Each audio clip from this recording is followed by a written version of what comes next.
pagi teman-teman. Bagaimana kabarnya di hari Rabu kali ini? Semoga semua baik-baik saja dan sehat selalu ya. Bagaimana nih teman-teman? Good condition kan untuk stay at home? Oke, di hari Rabu kali ini waktunya saya untuk sharing dan berbagi cerita ke teman-teman semua. Sebelum kita mulai lagi untuk bercerita, jangan lupa ya teman-teman untuk selalu support channel ini dengan klik tombol subscribe. Dan jangan lupa untuk aktifkan loncengnya, agar ketika saya upload video baru, teman-teman mendapat notifikasinya. Terima kasih. Di video kali ini, saya akan melanjutkan cerita mengenai pertemuan saya dengan Ega. Dan ini adalah part ketiganya.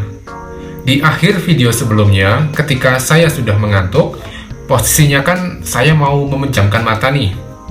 Tiba-tiba, Ega mencium kening saya dan berkata, "Selamat malam, sayang."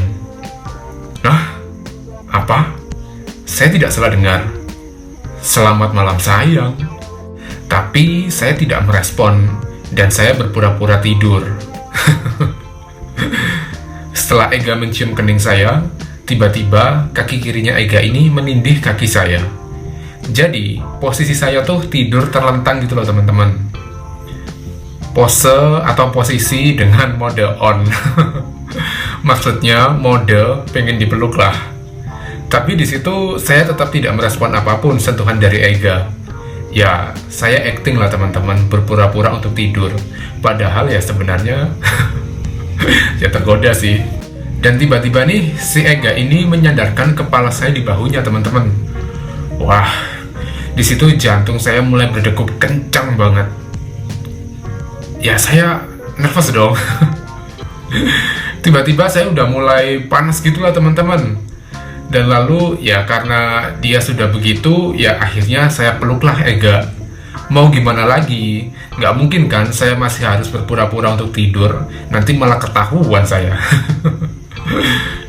Dan lalu si Ega ini bilang, "Tidur yang nyenyak ya David. Nggak akan kedinginan kok malam ini kamu." Wow. Ya nggak kedinginan, orang tidur pelukan. Dan di malam itu, saya tidur dengan Ega.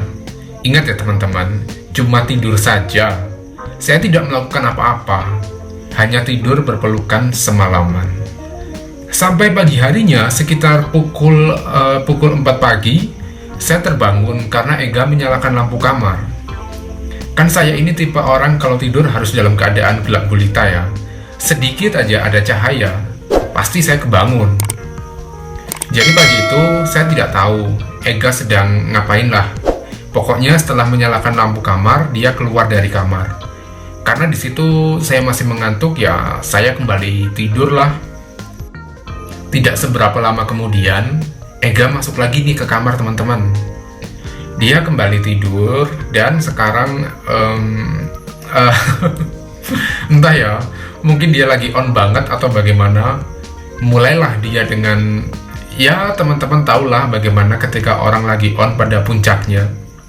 Segala sudut di badan ini tidak lepas dari jamahan tangannya si Ega. Di situ saya berusaha untuk tenang-tenang saja. Saya berpikir, oke, David, kamu bisa melawan ini semua. Tenang, tenang, tenang. Semakin saya berusaha tenang, saya malah ikut dalam permainannya si Ega ini teman-teman. Wah, gagal deh pertahananku malam itu. Ya, maksudnya, kok malam itu ya? Maksudnya pagi itu. Ya, bisa kita bilang itu waktu subuh lah ya.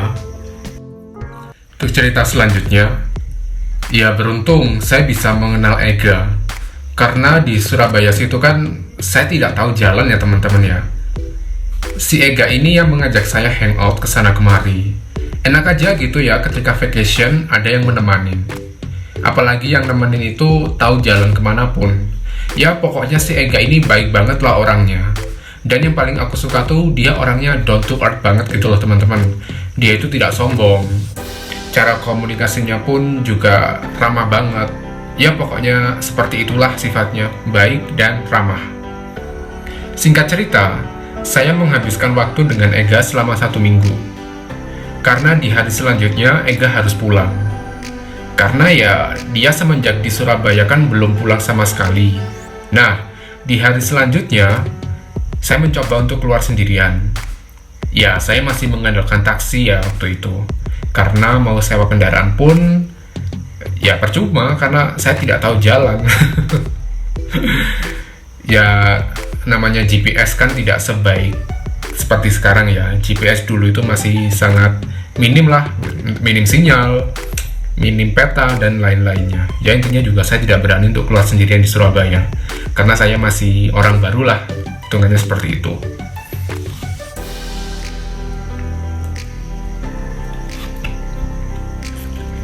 Ada nih cerita yang mengejutkan. Ketika saya sedang berada di dalam taksi, kan waktu itu berhenti di traffic light, maksudnya di lampu merah.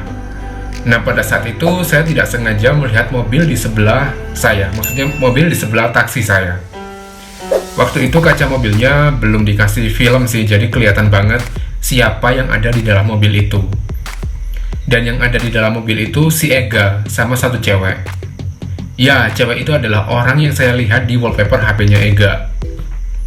Ya, di situ saya berpikir dong, ternyata ketika saya sudah mulai suka banget sama Ega, dia sekarang pulang dan sedang pacaran dengan ceweknya.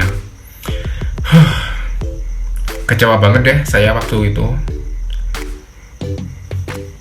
Lalu cerita selanjutnya nih, waktu itu si Ega WA saya. Ya, tanya kabar lah, tanya keadaan. Di situ ya, saya cuma menjawabnya secara singkat-singkat saja. Karena saya tidak mau untuk terus berhubungan dengan Ega. Saya takut nanti terlalu suka dengan Ega, sedangkan Ega sendiri kan sudah punya cewek ya teman-teman. Bisa-bisa cinta bertepuk sebelah tangan nantinya. Saya yang bertepuk sebelah tangan.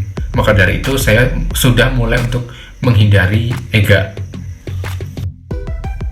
Setelah beberapa hari kemudian, saya melanjutkan untuk jalan-jalan sendiri. Waktu itu saya ke salah satu mall, ya rencananya mau look around aja. Intinya mau jalan-jalan lah.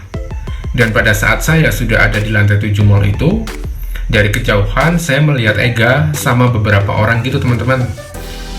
Cowok semua sih, ya mungkin itu teman-temannya. Di situ saya langsung berbalik arah. Karena apa? Saya sudah tidak mau bertemu dengan Ega lagi. Saya mencoba untuk berjalan cepat ya, dan menuju ke lantai atasnya lagi. Nah, saya kan di lantai 7 tuh, berarti saya naik ke lantai 8. Dan bodohnya, ternyata di lantai 8 itu belum beroperasi teman-teman. Jadi ya masih kosong gitu loh, belum outlet-outletnya itu belum ada. Ketika saya sedang mencari eskalator untuk ke lantai bawah, saya tahu nih, si Ega ada di belakang saya. Ya mungkin dia dari lantai 7 ke lantai 8 itu mengejar saya mungkin ya.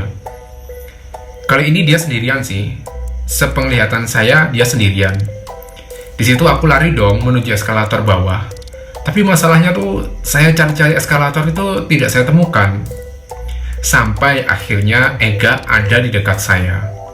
Di situ dia bertanya, kenapa kok saya lari-lari dari dia? Emangnya punya salah apa dia? Ya di situ saya cuma bilang, nggak apa-apa kok. Aku nggak menghindari kamu. Aku di sini juga mau lihat-lihat aja. Dan di situ pun Ega juga bilang, mau lihat-lihat apa? Di lantai 8 ini tidak ada apa-apa. Outlet pun tidak ada. Kamu sengaja kan lari dari saya?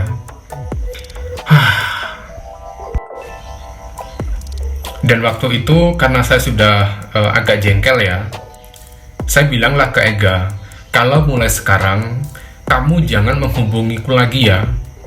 Aku sudah tahu kalau kamu punya cewek. Kemarin lusa tuh aku lihat kok kamu sama cewekmu di mobil. Aku ada di dalam taksi di sebelah mobilmu. Itu cewek, wajahnya sama dengan yang ada di wallpaper HP kamu. Aku takut nanti cewekmu tahu aku dan dia bisa sakit hati sama kamu. Terus, kalau hubungan kalian bermasalah, nanti saya yang disalahkan. Dan saya tidak mau dong. Maka dari itu, tolong mulai dari sekarang, sudahlah lupakan saya, tidak usah menghubungi saya. Saya pun tidak akan menghubungi kamu juga. Namun, yang saya heran tuh, Ega cuma tersenyum-tersenyum saja teman-teman. Ya saya makin sebel dong. Saya sudah bicara panjang lebar, dia cuma membalas dengan tersenyum saja. Waktu itu dia langsung menelpon seseorang, entah itu siapa. Nah, pada saat dia sedang menelpon itu, saya segera ingin menghindarlah. Tapi ketika itu Ega langsung memegang tangan saya.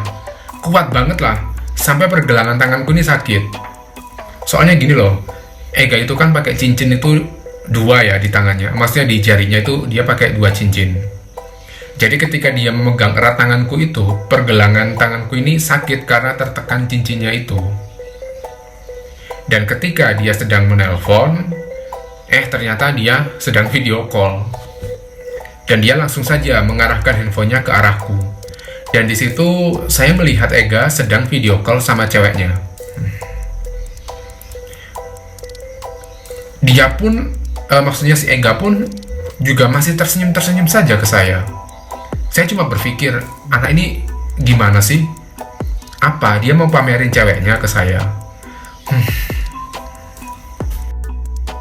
Karena di situ saya sudah makin jengkel, akhirnya saya berusaha untuk tidak melihat HP-nya lagi. Dan saya menyuruh Ega untuk mematikan video call itu. Nah, setelah si video call itu dimatiin, gini teman-teman. Beruntungnya ya, di lantai 8 itu kan sepi banget. Waktu Ega sudah mematikan handphonenya, dia menarikku ke arahnya, dan dia langsung mencium bibirku teman-teman. Di situ, saya langsung terdiam. Kayak nge-freeze gitu loh teman-teman. Gila. Saya kaget banget, dia mencium bibir saya di tempat umum. Dan beruntung, karena lantai 8 belum beroperasi, jadinya di sana sepi. Tidak ada orang sama sekali, kecuali saya dan Ega. Setelah dia mencium bibir saya, lumayan lama sih waktu itu. Dia tersenyum lagi dan bilang kalau cewek yang membuatku cemburu itu ternyata adalah kakaknya Ega. Astaga, bodoh sekali ya saya, cemburu buta banget. Seharusnya saya cari tahu dulu lah siapa sebenarnya cewek itu. Ternyata dia kakak kandungnya Ega. Kakak kandung teman-teman. Tapi kok kakaknya ini muda banget begitu ya? Mungkin gen mereka emang bagus-bagus kali ya. Yang si Ega ini cakep, yang si kakaknya yang cewek ini cakep juga. Dan ternyata lagi, saya kira di lantai 8 itu kan tidak ada orang. Di situ, astaga, saya tidak melihat kalau di sebelah sudut kiri saya itu ada teman-temannya Ega yang sedang menyaksikan saya dan Ega berciuman tadi, teman-teman. Saya benar-benar malu banget, teman-teman. Teman-temannya Ega pun semua pada tertawa, tersenyum-senyum aja. Tapi saya di situ benar-benar, udah nggak bisa mikir banget. Antara malu, ya takut, gimana nanti persepsi teman-temannya Ega ke saya. Tapi karena reaksi teman-temannya Ega seperti itu, ya saya bisa menyimpulkan kalau teman-temannya Ega pun juga sudah tahu kalau Ega ini tidak straight. Oke, untuk cerita di part ketiga ini sampai di sini dulu ya teman-teman. Masih ada nanti part keempatnya. Ditunggu ya kelanjutan ceritanya. Dan semoga untuk teman-teman semua dilancarkan aktivitasnya di hari ini. Dan jangan lupa untuk selalu menjaga kesehatan. And always stay at home. Dan seperti biasa, don't forget to be strong, be positive person, keep healthy every day. See you on the next video. Bye-bye.